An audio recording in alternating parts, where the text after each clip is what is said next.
जय श्री राधे कृष्णा। आप सभी का आपके अपने YouTube चैनल पर स्वागत है। आइए आज आप सब सुनेंगे शनि प्रदोष व्रत की कथा। प्रत्येक माह के कृष्ण पक्ष और शुक्ल पक्ष की त्रयोदशी तिथि के दिन जब भी प्रदोष काल का समय प्राप्त होता है उस दिन प्रदोष व्रत को धारण किया जाता है और जिस दिन भी प्रदोष का व्रत पड़ता है उस दिन के नाम से उसे जाना जाता है और उस दिन के प्रदोष व्रत का अपना विशेष महत्व माना गया है। शनिवार के दिन जब भी प्रदोष का व्रत पड़ता है तो इसे शनि प्रदोष व्रत के नाम से जाना जाता है। इस व्रत को धारण करने से संतान इच्छुक भक्तों को संतान लाभ की प्राप्ति होती है। प्रदोष व्रत को धारण करने से 100 गायों को दान करने के समान पुण्य फलों की प्राप्ति होती है। यह सभी प्रकार के पापों को नष्ट करता है तथा भगवान शिव जी की प्रीति बढ़ाने वाला यह उत्तम व्रत माना गया है। तो आइए सुनते हैं शनि प्रदोष व्रत की कथा। तो बोलिए प्रेम से भगवान भोलेनाथ की जय, माता पार्वती की जय, सभी देवी देवताओं की जय। ओम ध्यायत नित्यम महेशम रजत गिरणभम चारु चंद्रावतम रत्नाकल्पो जलांगम परशुंगवरा हस्तम प्रसन्नम पद्माशिनम समतात अस्तुत व्याघ्रिम वसानन विश्वाम विश्वविजम निखिल भयहरम पंचवत्रम त्रिनेत्रम ओम नमः शिवाय। शनि प्रदोष व्रत कथा के अनुसार एक बार गर्गाचार्य जी ने कहा कि हे महामते, आपने शिव शंकर को प्रसन्न करने हेतु समस्त प्रदोष व्रत का वर्णन किया। अब हम शनि प्रदोष व्रत की विधि सुनने की इच्छा रखते हैं, सो कृपा करके सुनाइए। सूत जी बोले कि हे ऋषियों, निश्चित रूप से आपका शिव पार्वती के चरणों में अत्यंत प्रेम है। मैं आपको शनि त्रयोदशी के व्रत की विधि बतलाता हूँ, सो ध्यान से सुनिए। प्राचीन कथा है कि एक निर्धन ब्राह्मण की स्त्री दरिद्रता से दुखी हो सांडिल्य ऋषि के पास जाकर बोली कि हे महामुनि, मैं अत्यंत दुखी हूँ, मेरा दुख निवारण का उपाय बतलाइए। मेरे दोनों पुत्र आपकी शरण में हैं। मेरे ज्येष्ठ पुत्र का नाम धर्म है जो कि राजपुत्र है और लघु पुत्र का नाम सुचिवत है। हम दरिद्र है, आप ही हमारा उद्धार कर सकते हैं। इतनी बात सुनकर ऋषि ने शनि प्रदोष व्रत करने के लिए कहा। कुछ समय पश्चात प्रदोष व्रत आया। तीनों ने व्रत का संकल्प लिया। छोटा लड़का जिसका नाम सुचितव्रत था एक तालाब पर स्नान करने को गया तो उसे मार्ग में स्वर्ण कलश धन से भरपूर मिला। उसको लेकर वह अपने घर आया। प्रसन्न हो माता ने कहा, यह धन मार्ग में प्राप्त हुआ है। माता ने धन देखकर शिव महिमा का वर्णन किया। राजपुत्र को अपने पास बुलाकर बोली कि देखो पुत्र, यह धन हमें शिव जी की कृपा से प्राप्त हुआ है, अतः प्रसाद के रूप में तुम दोनों पुत्र आधा आधा बांट लो। माता का वचन सुनकर राजपुत्र ने शिव पार्वती का ध्यान किया और बोला कि हे माता, हे पूज्य, यह धन आपके पुत्र का ही है, मैं इसका अधिकारी नहीं हूँ। मुझे शंकर भगवान और पार्वती माता जब देंगे तब लूंगा। इतना कहकर राजपुत्र शंकर जी की पूजा में लग गया। एक दिन दोनों भाइयों का प्रदेश भ्रमण का विचार हुआ।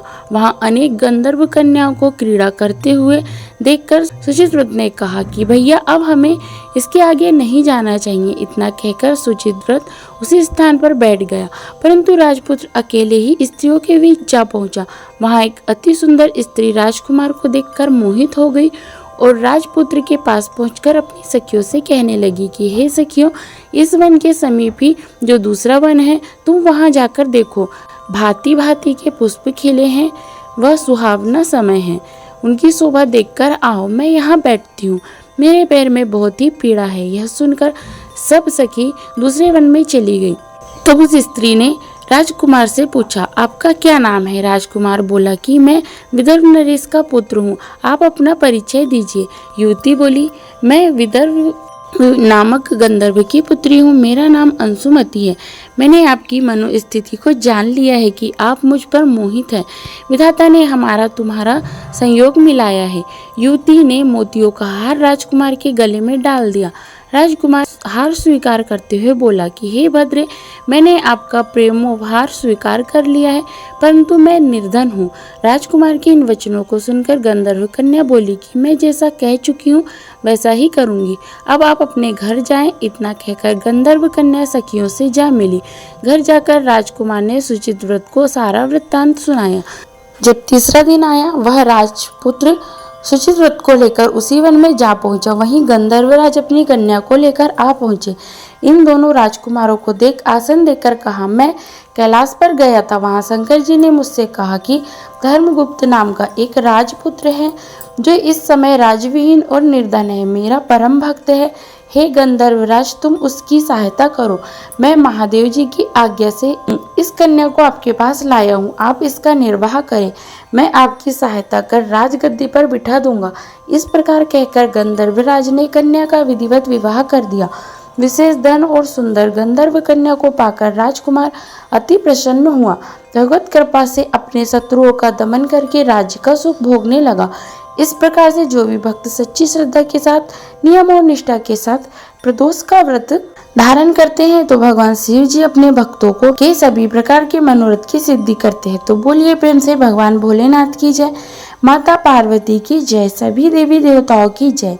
इस दिन पूरे विधि विधान के साथ भगवान शिव, माता पार्वती, शिव परिवार का पूजन करना चाहिए। सबसे पहले भगवान गणेश जी का पूजन करें, उसके बाद नंदी, श्रृंगी, भृंगी, कीर्तिमुख, कुबेर, कार्तिकेय, सर्प देवता का पूजन करें और फिर भगवान शिव, माता पार्वती का पूरे विधि विधान के साथ पूजन करें। इस दिन भगवान शिव जी का जल से अभिषेक करें, पंचामृत से अभिषेक करें, शुद्ध गंगा जल से अभिषेक करें, भगवान को सफेद वस्त्र चढ़ाएं, यज्ञोपवीत अर्पित करें, फिर अक्षत, चंदन, पुष्पों की माला अर्पित करें, बेलपत्र, भांग, धतूरा, समी पत्र चढ़ाए, तुलसी मंजरी अर्पित करें। भगवान शिव जी को तुलसी पत्र नहीं चढ़ाया जाता है, वहाँ पे आप जो कि तुलसी मंजरी भगवान जी को अर्पित करें।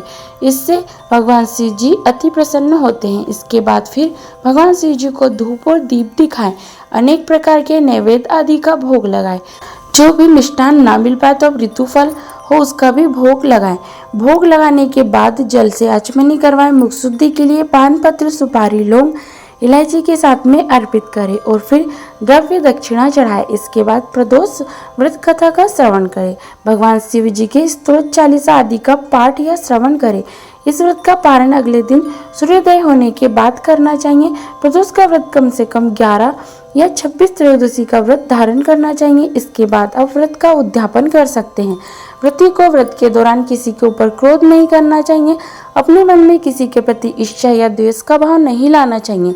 ब्रह्मचर्य का पालन करते हुए व्रत के दौरान रहना चाहिए। इस दौरान जो कि ओम नमः शिवाय या श्री उमा महेश्वराभ्याम नमः इन मंत्रों का जाप करना चाहिए। स्त्रियां ओम नमः शिवाय नाम जाप करें। इस प्रकार व्रत को धारण करने से व्यक्ति के सभी प्रकार के भगवान शिव जी की कृपा से दुख और कष्ट दूर होते हैं तथा सुख और समृद्धि का आशीर्वाद प्राप्त होता है।